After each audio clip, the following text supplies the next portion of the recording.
ಧರ್ಮಕ್ಕಾಗಿ ಬಾಳಿರಿ, ಧರ್ಮವೇ ಗತಿ ಎಂದು ಧರ್ಮವನ್ನು ಆಳಿರಿ, ಮಾನವ ಧರ್ಮಕ್ಕೆ ಜಯವಾಗಲಿ, ಧರ್ಮದಿಂದಲೇ ವಿಶ್ವಕ್ಕೆ ಶಾಂತಿ.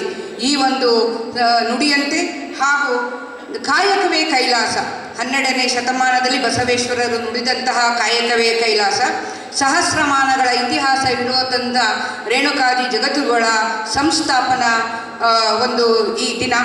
ನಾವು ಜಗಜ್ಯೋತಿ ಬಸವೇಶ್ವರರ ಈ ಒಂದು ಕಾಯಕವೇ ಕೈಲಾಸ ಈ ನುಡಿಯು ಹೇಗೆ ಆಗಿದೆ ಅಂದರೆ ಸಾಗರದ ಆಚೆಗೆ ಮುಟ್ಟಿದೆ. ಸಾಗರದ ಆಚೆಗೆ ಮುಟ್ಟಿ ಏನು ಬ್ರಿಟಿಷರು ನಮ್ಮ ದೇಶವನ್ನು ಆಳಿದ್ರು ಅದೇ ದೇಶಕ್ಕೆ ಹೋಗಿ ನಮ್ಮ ಕರ್ನಾಟಕದ ಯುವಕ ಲಂಡನ್ನಿನ ಥೇಮ್ಸ್ ನದಿಯ ದಡದ ಮೇಲೆ ಕಾಯಕವೇ ಕೈಲಾಸ ಅಂತ ಹೇಳಿ ಜಗಜ್ಯೋತಿ ಬಸವೇಶ್ವರರ ಪ್ರತಿಮೆಯನ್ನು ಸ್ಥಾಪನೆ ಮಾಡ್ತಾರೆ. ದೇಶದ ಎಲ್ಲ ಮುಖಂಡರು ಪ್ರಪಂಚದ ಯಾವ ಮುಖಂಡರು ಕೂಡ ಹೋದರೂ ಕೂಡ ಲಂಡನ್ನಿನಲ್ಲಿ ಅದಕ್ಕೆ ಮಾಲಾರ್ಪಣೆಯನ್ನು ಮಾಡಿ ವರ್ಕ್ ಈಸ್ ವರ್ಷಿಪ್ ಅನ್ನೋದನ್ನ ಓದ್ಕೊಂಡು ಹೋಗ್ತಾರೆ. ಇದು ನಮ್ಮ ದೇಶದಲ್ಲಿ ಅಳವಡಿಸ್ಕೊಂಡ್ರೆ ನಾವು ಮುಂದೆ ಬರ್ಬೋದು ಅಂತ ಅವರು ಕೂಡ ಯೋಚನೆಯನ್ನು ಮಾಡುವಂತಹ ಮನಸ್ಥಿತಿಯನ್ನು ಅವರು ಹೊಂದಿರ್ತಾರೆ. ಇದೇ ರೀತಿ ಎಲ್ಲ ರೀತಿಯಿಂದಲೂ ನಮ್ಮ ಈ ಸಮಾಜವು ಒಗ್ಗಟ್ಟಾಗಿ ನಡೆದುಕೊಂಡು ಹೋಗಬೇಕು.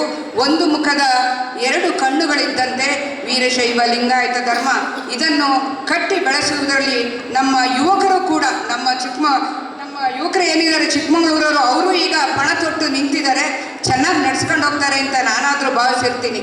ಈ ದಿನ ಈ ನಮ್ಮ ಶರಣೆಯರೇ ಹೆಚ್ಚಾಗಿ ಬಂದಿರೋದು, ನಮ್ಮ ಮಹಿಳಾ ವಿಂಗ್ ಏನಿದೆ ಅವರೇ ಹೆಚ್ಚಾಗಿ ಇದಕ್ಕೆ ಪಾಲ್ಗೊಂಡಿರೋದು ಅಂತ ನಾನಾದರೂ ಭಾವಿಸ್ತೀನಿ. ನಮ್ಮ ಮಹಿಳೆಯರ ಶಕ್ತಿ ಏನಿದೆ ಅನ್ನೋದನ್ನು ಅಕ್ಕ ಮಹಾದೇವಿ ಶರಣೆಯರ ಮುಖಾಂತರ ಇವತ್ತು ನಮಗೆ ತೋರಿಸ್ಕೊಟ್ಟಿದ್ದಾರೆ. ನಾವು ಈ ದಿನ ಅವ್ರಿಗೆಲ್ಲರಿಗೂ ಕೂಡ ಹೃತ್ಪೂರ್ವಕವಾದ ಧನ್ಯವಾದವನ್ನು ಹೇಳುತ್ತಾ ನಮ್ಮ ಅಕ್ಕ ಮಹಾದೇವಿಯವರ ಈ ಒಂದು ಮಾರ್ಗದರ್ಶನದಲ್ಲಿ ನಾವು ಎಲ್ಲ ಮಹಿಳೆಯರು ನಮ್ಮ ಏನಿದೆ ವೀರಶೈವ ಲಿಂಗಾಯತ ಧರ್ಮವನ್ನು ಕಟ್ಟಿ ಬೆಳೆಸುವುದರಲ್ಲಿ ನಾವು ಎಲ್ಲರೂ ಒಗ್ಗಟ್ಟಾಗಿ ದುಡಿಯೋಣ ಅಂತ ಹೇಳಿ ಅವಕಾಶಕ್ಕಾಗಿ ಧನ್ಯವಾದ.